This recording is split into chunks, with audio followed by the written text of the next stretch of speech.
Muy bien. Muchas gracias por estar aquí. Esta es una entrevista de un corto documental llamado Hombres de Sal, Men of Salt, dirigido por Luis Armando Sosa Gil, que ya ha tenido una participación importante en festivales como en el Festival Internacional de Cine Monterrey, donde este cortometraje ganó. Tuvo participación en Leipzig, en el New York Short Film Festival y tuvo una gran recepción. Y obviamente no puede ser de otra forma que vuelve a Morelia, vuelve a tierras michoacanas, Luis Armando Sosa Gil con este cortometraje, Hombres de Sal. ¿Cómo estás, Luis? Muy bien, Ángel. Muchísimas gracias por la entrevista, por el espacio.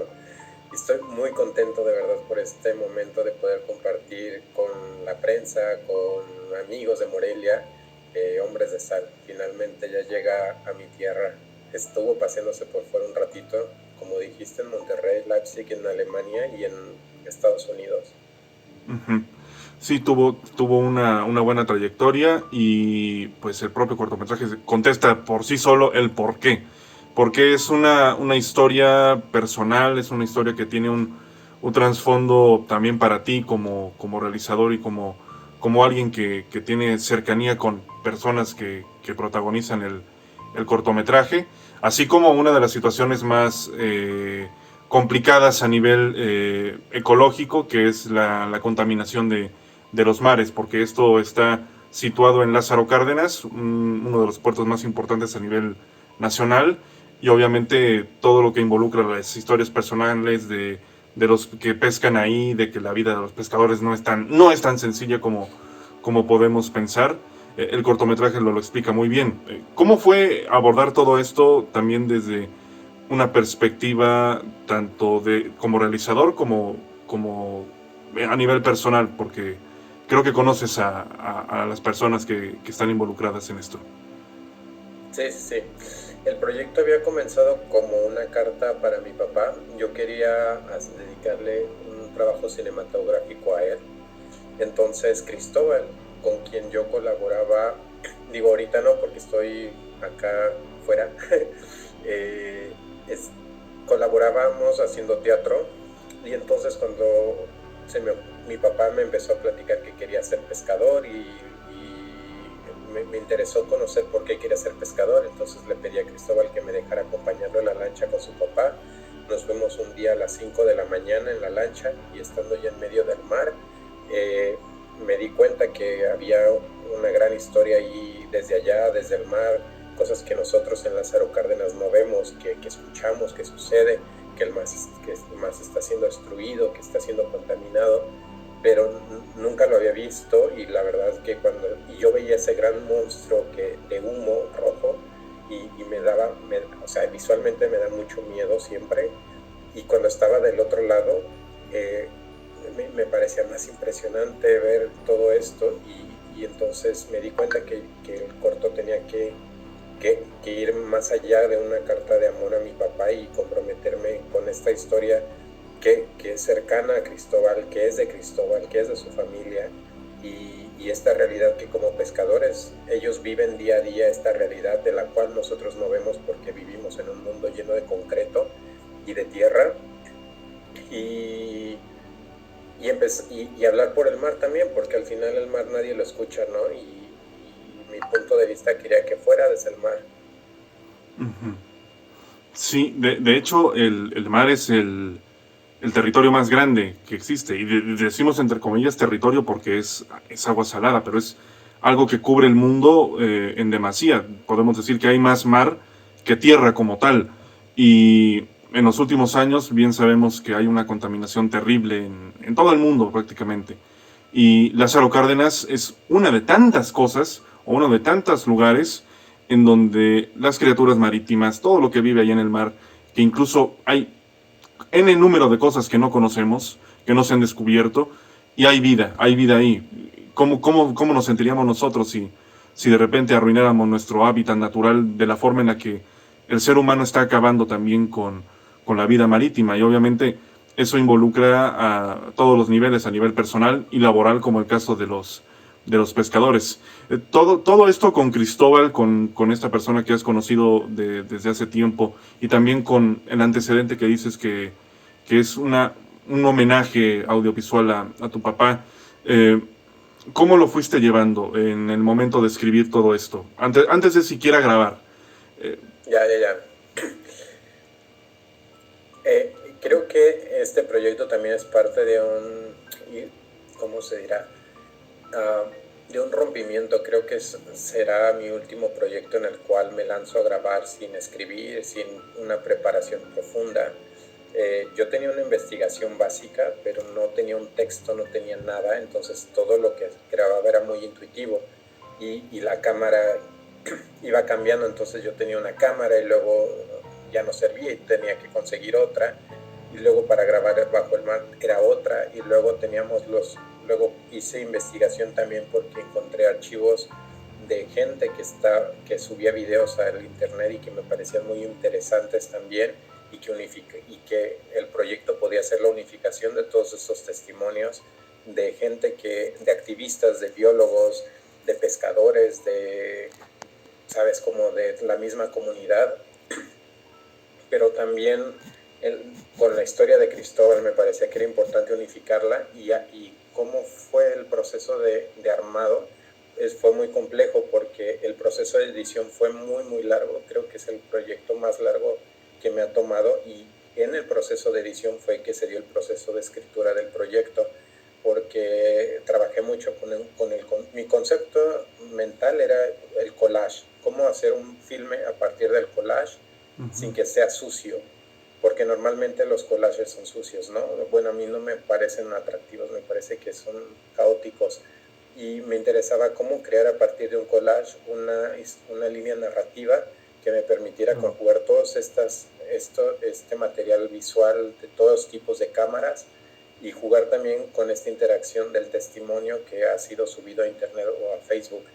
Y así fue como sucedió. Entonces yo me sentaba, que el proceso de escritura fue sentarme como, no sé, 5 horas para editar 1 minuto y dejarlo descansar 1 semana o 2 semanas y volverme a sentar como otras 5 horas y revisar este material que había montado y seguir montando. Entonces era un proceso de escritura y de reescritura, de escritura y reescritura. Entonces todo el tiempo estaba escribiendo sobre la edición. Claro. Y así y surgió una estructura muy interesante que después trabajé porque a mí me cuesta crear estructuras en mi cabeza, pero había una estructura que le faltaba un engranaje final, que finalmente sucedió cuando pude ir a Tecomán con un amigo que se llama Nelson Aldape, que estuvo también nominado al Ariel por otro proyecto de muchos años atrás, y él me ayudó a limpiar mi estructura que estaba ahí y que parecía un collage. Entonces se creó este ritmo como de sentirse en el agua también. Sí, porque la propia concepción, claro, cada realizador tiene su método, pero ahorita que estás diciendo lo del collage, me imagino como si tuvieras una especie de organigrama ahí atrás en la pared y cuelgas esto, vamos uniendo, como lo de las teorías conspirativas, vamos uniendo aquí, Sí. y ya en el momento de realizarlo dices, me gusta, pero siento que puedo agregar más en medio. Yo creo que es complejo eso, y también de este lado lo hemos vivido en estos territorios periodísticos de tengo ya una idea, esto ya lo voy enlazando, pero de repente descubro algo que en medio puede enriquecer los dos vertientes, los dos extremos, y tienes que rehacer todo para volver a integrarlo. Fue complicado en ese sentido este proyecto, por lo que decías de las estructuras que de repente creabas y que ibas uniendo primero imagen, después escritura. Ya fue un proceso muy difícil a nivel emocional también, porque yo había terminado Oscuro bajo el sol, que estuve en Morelia también, y el proceso de edición también había sido complicado, entonces, porque a mí me cuestan las estructuras. Ya estoy aprendiendo un poquito más a partir de Hombres de Sal. Entonces,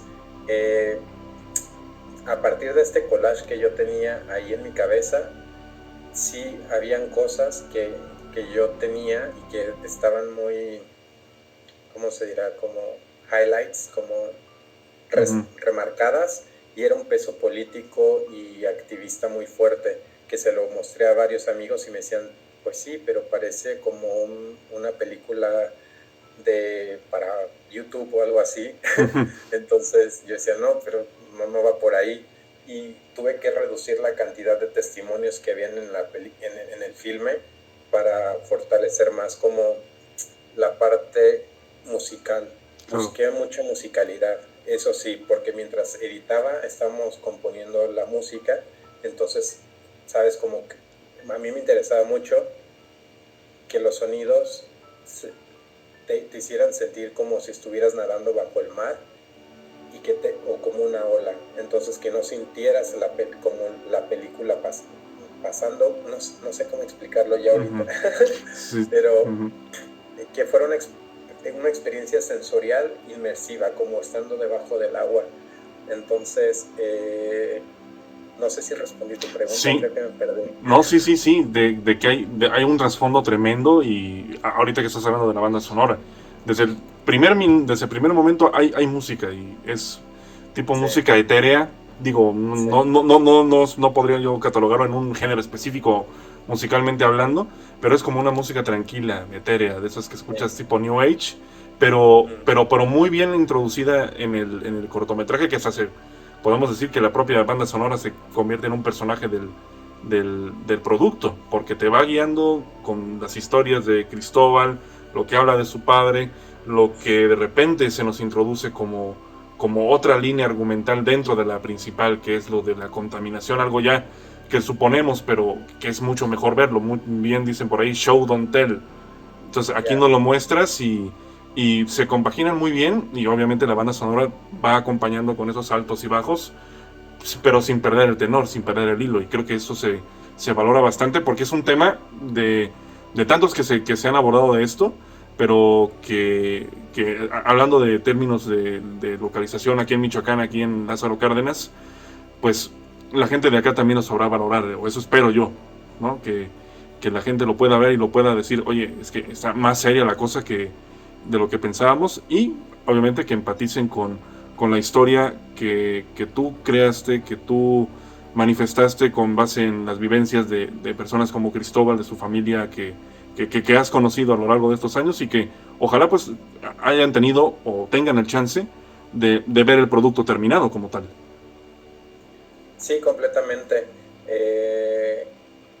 El proyecto me tomó 4 años y creo que eso también responde porque tuvo todas estas variaciones desde la investigación que empezamos en el 2017, 2018 más o menos. Pasó por varios laboratorios, talleres, y entonces como tantas opiniones se vuelve también como un collage. Entonces había un trabajo muy intenso de depuración. Entonces creo que al final eso es lo que también se siente en el filme, como muchas capas que han sido a partir de comentarios, del material visual, sonoro, la música misma tiene muchas capas, y para mí eso era muy importante explorar en este filme, que es el primero en el cual, como mencionabas, tiene más música que los anteriores. Sí, porque como tal el mensaje es más profundo, mucho más natural, vamos a decirlo de ese modo, porque al final del día el mar es el mar. O sea, contra la fuerza de la naturaleza, el hombre no tiene poder alguno, no tiene poder alguno. Lo estamos viendo ahorita recientemente con que si tiembla, que si las inundaciones allá en Estados Unidos, que si los huracanes acá, los ciclones.